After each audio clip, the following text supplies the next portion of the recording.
Hello guys, good morning everybody. শুভ সকালে শুভ মুহূর্তে আপনাদের সামনে চলে এসেছি নতুন একটি ভিডিও নিয়ে। তো আমরা চলে এসেছি এমন একটি ক্ষেত যেখানে বোরো ধান চাষ করা হচ্ছে, মানে বোরো ধান রোপণ করা হচ্ছে। তো আমি সেই জমিতে চলে এসেছি, আপনারা দেখুন। তো এই বছরের প্রথম রোয়া চলছে, মানে বোরো ধানের বীজ বপন করা চলছে, সেই দৃশ্য আপনাদের সামনে তুলে ধরছি। আর যারা এখানে এই জমিতে লেবার দিচ্ছেন তাদের সম্বন্ধে, তাদের রোজ কত, তাদের বাড়ি কোথা, তাদের ফ্যামিলি মেম্বার কতজন, তারা কিভাবে সংসার চালান, তার বিস্তারিত আপনাদের সামনে শেয়ার করব। তো আপনার নামটা বলবেন? আমার নাম মুংলি সরেন। মুংলি সোরেন, আপনার নাম মুংলি সোরেন। তো আপনার বাড়ি কোথায়? বালিন্দি 7 নম্বর। 7 নম্বর বালিন্দি, হরিঙ্গাটা পৌরসভার অন্তর্গত 7 নম্বর ওয়ার্ড। হ্যাঁ হ্যাঁ। তো আপনারা এখানে 3 জন কাজ করছেন। হ্যাঁ। তো এই জমিটা কতটা জমি? আমাদের তো বলেছে 9 কাঠা। 9 কাঠা। হ্যাঁ। তো এখন আপনারা কিভাবে? আমরা পুরনে রুয়া করছি। পুরনে? হ্যাঁ। তো কত করে পুরন নিচ্ছেন জমি?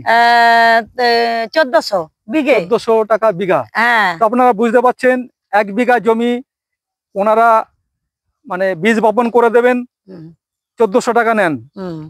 সোজা বাংলা কথা যেটা বোঝায়, এই মানে 1 বিঘা জমি, যতটাই জমি হোক সেটা 1 বিঘা হলে, 1 বিঘা জমি বপন করলে, বীজ বপন করলে ওনারা 1400 টাকা নেন।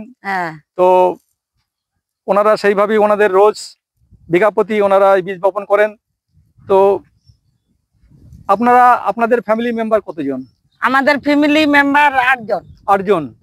8 জন আপনারা ফ্যামিলি মেম্বার। 8 জন আপনারা, আপনার এই আপনার উপরই সংসার চলে না আপনার বাড়িতে? আর হ্যাঁ, কাজ করে, ছেলে কাজ করে, বৌমা কাজ করে, সবাই কাজ করে। হ্যাঁ হ্যাঁ। মানে আমরা ফ্যামিলিতে কাজ করি 4 জনা। আচ্ছা আচ্ছা।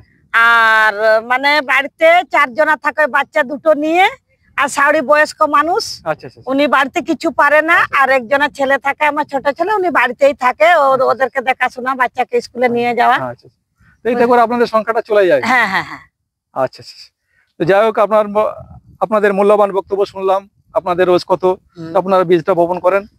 তো দেখুন, একটু ভালো করে ফোকাস করো ক্যামেরা। দেখুন কিভাবে বীজটা বপন করছে। দেখুন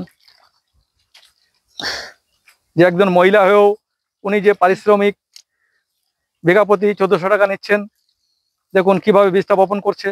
একটু শেয়ার করুন, ক্যামেরাটা ফোকাস করুন।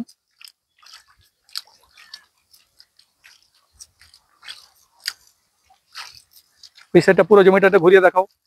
ম্যাক্সিমাম জমিটা রোয়া হয়ে গেছে, বোরো ধানের বীজ বপন করা হচ্ছে। যেহেতু মালিক এখানে নেই, মালিক থাকলে আমরা জিজ্ঞাসা করতে পারতাম জমিটা কত টাকা খরচ হয়েছে এই জমিটা তৈরি করতে। তো যেহেতু মালিককে আমি পাইনি, কত টাকা সার জমিটা তৈরি করতে, লাঙল দিতে জমিটা কত টাকা খরচ হয়েছে সেটা জানতে পারলাম না। আমি খালি লেবারদের তাদের পারিশ্রমিক কত সেটাই জানতে পারলাম। তো যারা দেখছেন তাদেরকে বলবো, এই ধরনের নতুন নতুন ভিডিও আপলোড পেতে আপনারা আমাদের এই ইউটিউব চ্যানেল @Arsan2015 এই চ্যানেলটিকে সাবস্ক্রাইব করুন। এছাড়াও আমার ফেসবুক অ্যাকাউন্ট আলতাফ আলী মন্ডল এই নামে আপনারা ফলো করুন, লাইক করুন, কমেন্ট করুন, শেয়ার করুন। নতুন নতুন ভিডিও আপলোড পেতে সাবস্ক্রাইব করুন। বাই।